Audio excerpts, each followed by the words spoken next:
कैसे हैं आप लोग? आई होप कि आप लोग अच्छे होंगे और आपकी पढ़ाई बेहतर होगा। आपकी एग्जाम की तैयारी भी काफ़ी ज़ोर-शोर से चल रहा होगा, चूँकि आपका एग्जाम 17 से 24 फरवरी के बीच होने वाला है। तो चलिए आज की क्लास में जो आपका दोस्त आपको बताने वाला है, आप लोग का कमेंट आया था सर फिजिक्स का कुछ इंपॉर्टेंट क्वेश्चन बता दीजिए। तो यहाँ पे आपका पहला सवाल है, फर्स्ट चैप्टर से है, प्रकाश का परावर्तन से आप क्या समझते हैं? बहुत ईज़ी सवाल है और आप लोग इसको जानते भी होंगे और इनके नियम को भी लिखना है। तो प्रकाश का परावर्तन सिंपल सी बात है, जब प्रकाश की किरण किसी परावर्तक सतह से टकराकर वापस लौटने की घटना को प्रकाश का परावर्तन कहते हैं।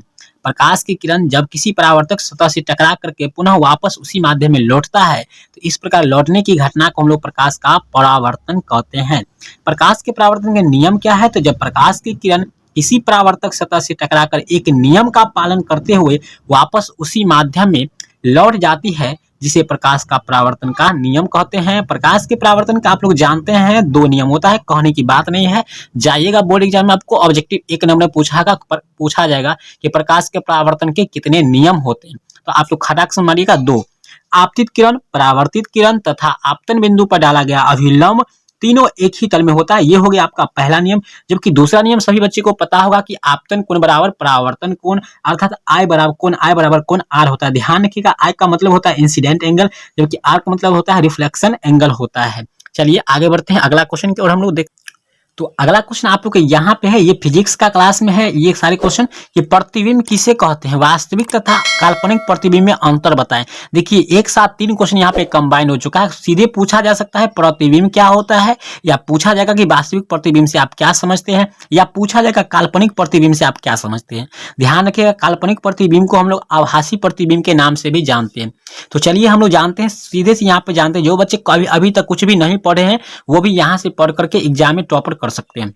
प्रतिबिंब मतलब होता है किसी प्रकाश स्रोत से आ रही प्रकाश की किरण परावर्तन या अपवर्तन के बाद जिस बिंदु पर वास्तव में मिलती है या मिलती हुई प्रतीत होती है, उसे हम लोग प्रतिबिंब कहते हैं, उसे हम लोग इमेज कहते हैं। चलिए अगला सवाल आपका यहाँ पे आ गया। प्रतिबिंब प्राप्त करने के लिए कम से कम आपको 2 किरणों की आवश्यकता होता है। याद रखिएगा, फिक्स है कि आपको 1 नंबर 2 नंबर में पूछा जाएगा। यकीन कीजिए, जाके टॉपर बनिए एग्जाम में, ठीक है। तो प्रतिबिंब जो होता है 2 प्रकार का होता है, एक होता है रियल इमेज, जबकि एक होता है वर्चुअल इमेज, अर्थात वास्तविक प्रतिबिंब। दूसरा होता है आपका काल्पनिक प्रतिबिंब होता है। दोनों के बीच अंतर आपको लिखना है। कुछ इस प्रकार से आपको अंतर दिया गया है, जिसे आप आसानी से स्क्रीनशॉट चाहे तो आप ले सकते हैं, चाहे तो इसको पढ़ सकते हैं। बिल्कुल ईजी भाषा में आपको दिया जा चुका है। कहता है कि किसी प्रकाश स्रोत से आ रही प्रकाश की किरण परावर्तन या अपवर्तन के बाद जिस बिंदु पर वास्तव में मिलती है उसे वास्तविक प्रतिबिंब कहते हैं। सेम आपको प्रतिबिंब वाला ही टॉपिक यहाँ पर केवल वास्तव में मिलती है, जबकि इसमें वही बात लिखना है। किसी प्रकाश स्रोत से आ रही प्रकाश की किरण परावर्तन या अपवर्तन के बाद जिस बिंदु पर मिलती हुई प्रतीत होती है, उसे हम लोग काल्पनिक प्रतिबिंब कहते हैं। बहुत ही आसान है और सिंपल है। आपको बता दें कि ये परावर्तन अपवर्तन दोनों के लिए लागू होगा। इसे वास्तविक प्रतिबिंब भी कहा जाता है, इसे आपको आभासी प्रतिबिंब भी कहा जाता है। चलिए आगे बढ़ते हैं। तो इसी प्रकार से आपका कुछ लाइन और है, यहाँ पर देख रहे हैं कि वास्तविक प्रतिबिंब हमेशा उल्टा होता है।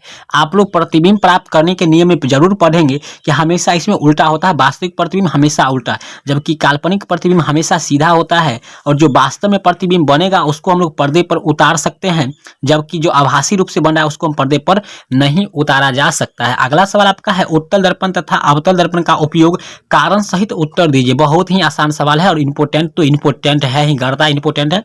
तो उत्तल दर्पण, जिस दर्पण का परावर्तक सतह ओहरा हो उसे उत्तल दर्पण कहते हैं।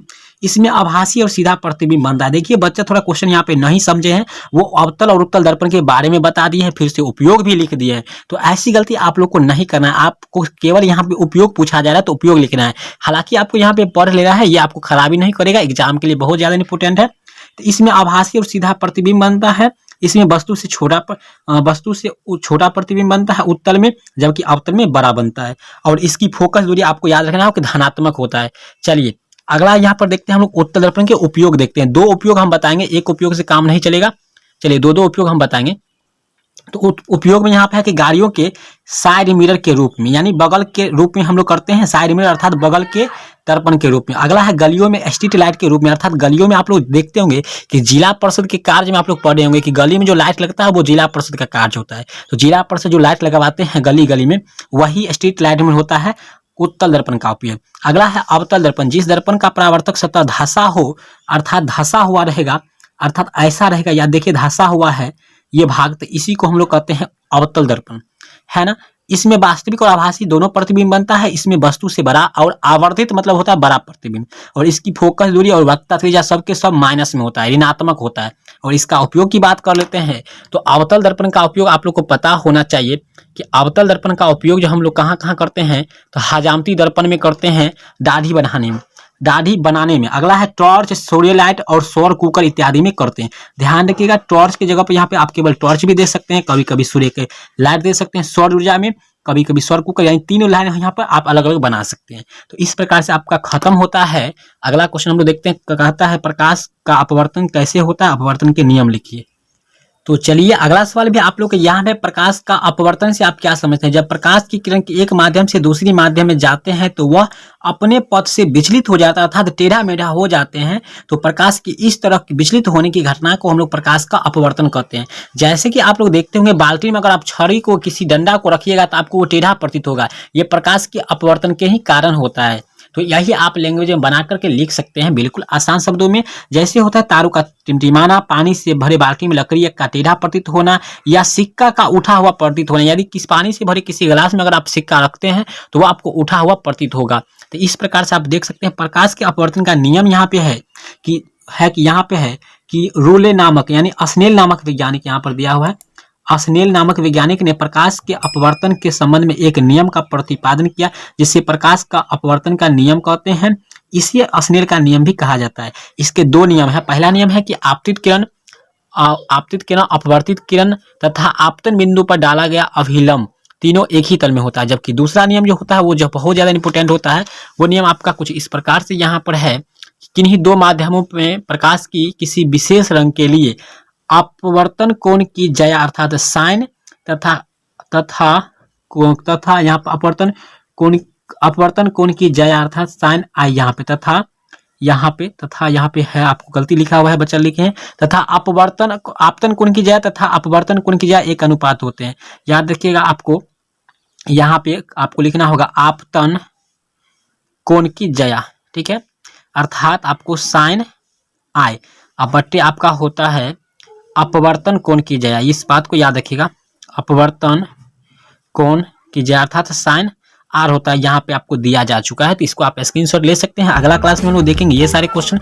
आशा करते हैं कि इस वीडियो से आपको काफी कुछ सीखने को मिला होगा और ये सारे इंपोर्टेंट क्वेश्चन हमने बताए हैं।